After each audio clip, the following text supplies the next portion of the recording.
So you tell me, why is this okay? Well, first of all, it's okay because it's college football, and we always understand that perpetually we're going to have something to complain about because the college football committee wants it that way.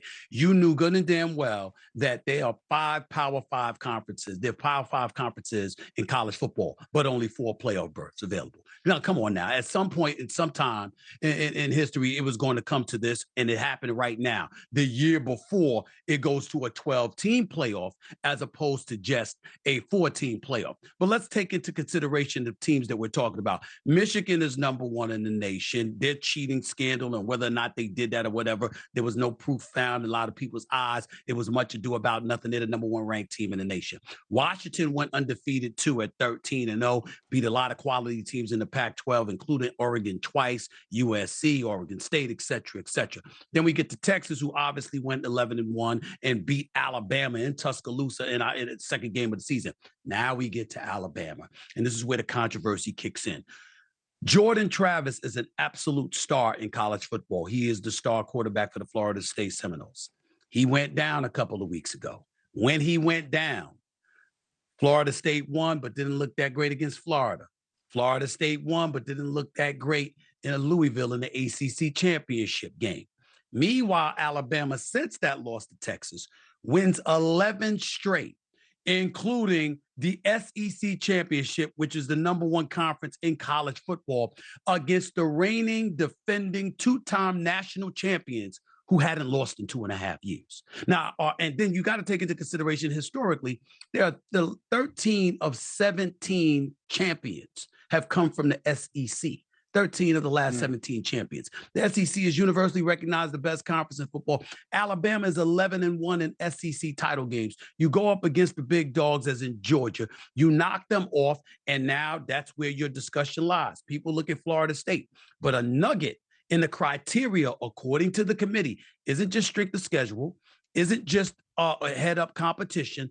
It's also player availability. So if one of your star players is not available and they look at you and they see that you're severely compromised by the absence of that player, they're allowed to deduce it wouldn't be as attractive of a matchup for you to be in the postseason because you wouldn't be perceived as being one of the top 4 teams in the nation since you lost your star. Now, that didn't happen at TCU last year. But if you remember that national championship game, TCU lost 65-7. So they had a great season, but then they ran into Georgia and got demolished. And the college football committee said, we can't risk having that again.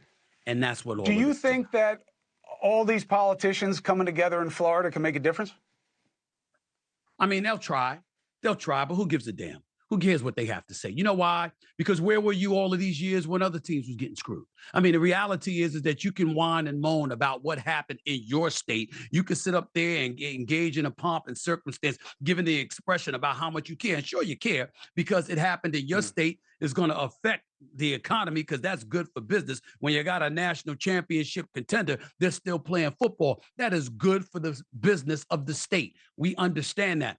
But there's plenty of states that have gotten messed over throughout the years. TCU and Baylor got messed over years ago. Ohio State got messed over years ago. Central Florida got messed over years ago. We didn't hear this noise then, but suddenly here you come with this nonsense. In 2014, Chris, 2014, Ohio State loses its star quarterback, J.T. Barrett. He goes down. This guy, Cardale Jones, takes over. What does he do? In his first game, he beats Wisconsin 59-0. They have to put them in the college football playoffs, and then they win the national championship. What does Florida do? Knowing that's an example that the committee will potentially lean on, they struggle against Florida. They struggle against Louisville. That's why this happened, combined with TCU. And, oh, by the way, I also brought this up. Coach Norvell is an outstanding coach, has done a sensational job. Undefeated is undefeated. But, Chris, let's be real. If primetime Deion Sanders was that coach and they had gone undefeated, I promise you they would have been in the playoffs. Sizzle matters. We want to act like it doesn't, but it does. Everybody, there's a whole bunch of people in the world of political punditry and talking that want to be Chris Cuomo. But there's only one, baby. There's only one. There's the OAO, baby. OAO. I say it all the time, only to myself. but I still say it. Stephen A. Smith, I appreciate you, and I look forward to coming on your show to talk about why these politicians, right and left, are getting rambunctious right now. It's because we're addicted to Can't wait grievance, to talk to you about and it. everybody's looking for outrage. Hey, thank you for watching. Please go to newsnationnow.com, newsnationnow.com, and you can find NewsNation on your television provider. And don't forget to click the red subscribe button down below. Then you will get more of NewsNation's fact-driven coverage.